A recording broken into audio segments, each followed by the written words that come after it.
bonjour à toutes et à tous. Alors cette fois-ci, par rapport à la fois d'avant, nous allons voir maintenant ce qu'on appelle les revenus dits passifs, les revenus d'investissement. Donc les revenus d'investissement, je vous rappelle, ce sont les revenus qui arrivent après vos revenus d'activité, donc qui en théorie vont venir prendre une fiscalité sur les tranches du haut, donc ce qui coûte le plus cher. Donc on va les découper en fonction de plusieurs catégories, pareil les fameux revenus catégoriels, maintenant vous savez ce que c'est, et on va voir quels sont leurs modes de détermination. Et ensuite, on verra sur des prochains chapitres comment on les optimise un à un. Mais déjà, il faut comprendre comment ils fonctionnent tous, pris globalement et individuellement, afin de voir comment on peut les optimiser. Le plus répandu, alors dans les revenus d'activité, je vous avais dit, c'est les traitements et salaires. Tout le monde a un bulletin de paye, tous les salariés en tout cas. Les dirigeants de société, ça dépend lesquels. Si je vais prendre la même catégorie en termes d'investissement, ça va être les revenus d'investissement dits immobiliers. Vous achetez un appartement, vous le mettez en location, vous serez dans la catégorie de revenus fonciers. Donc, ce sont des revenus fonciers. Comment fonctionnent les revenus fonciers? Alors, je précise en location nue, c'est-à-dire que c'est un appartement que vous louez, vous ne l'avez pas meublé, il n'y a pas de mobilier à l'intérieur. Que la location meublée fonctionne complètement différemment. On fera un chapitre à part entière d'ailleurs sur la location meublée, tellement c'est intéressant en termes d'optimisation fiscale. La location nue fonctionne comment? Vous encaissez donc des loyers de vos locataires, vous avez des charges à payer, lesquelles? Vous avez les charges de copropriété, vous avez les charges d'entretien courant, vous avez les assurances, vous avez également les intérêts d'emprunt, et vous avez les travaux, des gros travaux que vous avez à les payer. Et donc vous faites le différentiel entre ces loyers, qui sont donc un chiffre d'affaires, moins toutes les charges que je viens de vous citer, et ça vous fait un bénéfice foncier. Ce bénéfice foncier est fiscalisé comment? Eh bien, lui aussi, il va venir prendre mes tranches du haut, donc celles que je n'ai pas encore remplies.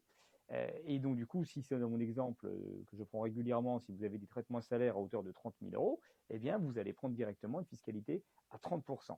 Sauf que ça, c'est la locomotive, hein, c'est le volet fiscal. Sur le volet social, vous allez y rajouter 17,2% de charges sociales, ce qui veut dire que vos revenus fonciers subissent une pression fiscale de 47,2% dans mon exemple.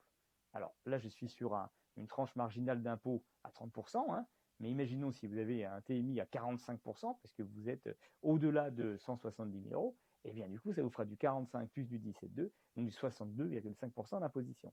Donc vous voyez qu'on a vraiment cette progressivité qui s'applique, et là qui vient rogner l'intégralité de notre marge, parce que en grande moyenne en France, pour des personnes investisseurs, des personnes patrimoniales, on va être sur un TMI de l'ordre de 30%. Ce qui veut dire que vos revenus fonciers, déjà d'office, si vous ne les optimisez pas en amont, eh bien, vont subir 47,2% d'imposition. Donc même si vous avez un super rendement locatif de 10%, il va vous en rester que la moitié, donc j'arrondis environ 5%. Donc si vous avez en plus un rendement moyen de 5, vous finirez à 2,5 au mieux. Ça, c'est pour le revenu plus répandu, donc les revenus fonciers.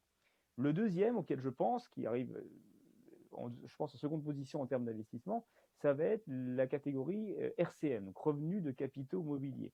On va y mettre ici tous les investissements financiers que vous avez faits qui sont générateurs de revenus, non pas de plus-value, mais de revenus. Une action, elle verse des dividendes. Une obligation, elle verse des coupons.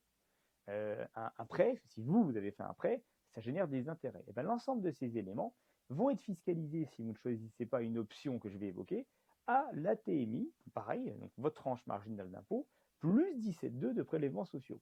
Alors heureusement, sur cette typologie de revenus, on le verra plus tard quand on abordera les optimisations, opter pour la flat tax et qui nous amène finalement à une fiscalité qui n'est plus progressive mais qui est proportionnelle, vu que c'est un taux fixe de 30%.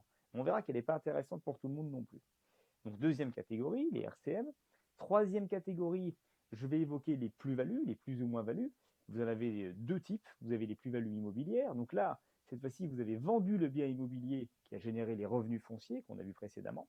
Et bien, si vous générez une plus-value en matière foncière, là, on va sortir du champ, du spectre de la progressivité de l'impôt, parce que là, vous allez vous retrouver avec un taux fixe. Vous aurez un taux fixe sur votre plus-value qui va être 19 plus 17,2. 17,2 maintenant, vous savez ce que c'est, ce sont les contributions sociales. Mais en matière d'impôt, par contre, ce ne sera pas votre TMI, mais ça va être un taux fixe, donc un taux fixe à 19%. Heureusement, on peut optimiser ses revenus, en tout cas ses plus-values immobilières, en pouvant bénéficier d'abattements pour durée de détention. Pareil, on le verra quand on fera un chapitre spécifique sur l'immobilier. Donc, plus-value immobilière, ensuite plus-value mobilière, et dans les plus-values mobilières, et bien là, c'est la même chose qu'en matière d'immobilier, ça va être les actions que vous allez vendre, les mêmes actions qui ont généré des dividendes, les obligations, et bien, elles peuvent générer des plus-values, puisque vous avez acheté à 10 et vous vendez à 15. Ben, si c'est le cas, vous allez générer une plus-value, et cette plus-value, pareil, hors option particulière à la fameuse flat tax de 30%, eh bien, elle va subir votre TMI, donc votre tranche marginale d'imposition, plus 17,2 aussi. Donc, si vous avez une TMI à 30, vous serez de nouveau sur 47,2% d'imposition. Donc, vous voyez que les revenus passifs, donc d'investissement, subissent pour la moitié d'entre eux directement TMI plus 17,2 et pour l'autre moitié subissent un taux fixe.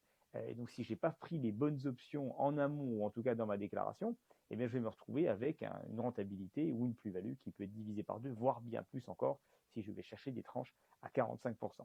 Donc, voilà l'intérêt en fait de vraiment comprendre le système fiscal avant de voir maintenant comment dans chaque revenu on peut réussir à optimiser finalement ses flux ou ses plus-values. Quand je parle de flux, je parle vraiment des revenus qui tombent de vos investissements, et que je parle de plus-value, je parle du produit de votre cession moins le prix d'achat auquel vous avez payé, ce qu'on appelle le coût de revient. Voilà, j'en ai fini avec ce chapitre. Je vous remercie pour votre attention et votre écoute comme à chaque fois, et n'hésitez pas à me poser toutes les questions qui vous passent par la tête. Et au cours du chapitre prochain, on verra cette fois-ci, revenu par revenu, comment on fait pour l'optimiser, quels sont les moyens simples et plus complexes pour optimiser ces revenus d'investissement afin de maximiser votre rentabilité locative.